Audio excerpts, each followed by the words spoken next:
John 8:35. Ha de doulos ou mene in te oikia eston Iona. Ha huios mene eston Iona. As we begin the translation, we have to figure out what to do with these articles. Should we translate this the slave and the son, or should we translate this a slave and a son? You'll notice English translations go both ways.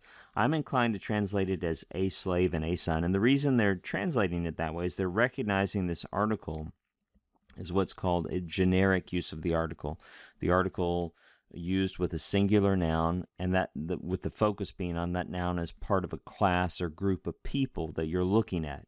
So in English, we would do that with a slave, a son, or we might put it in the plural. We might say slaves do this and sons do this. Let me give you an example of this, the way this is rendered in the New Living Translation.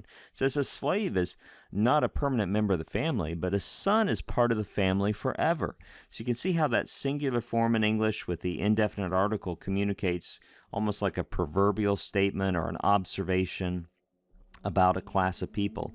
And that's the way in Greek, when you have those kind of proverbial statements, or you refer to a class, that generic sort of expression, you will have an article with a singular form of the noun. Now, the context has to tell you that's a generic use, and you'll see probably the majority of modern English translations go that way, so we're going to go that way too.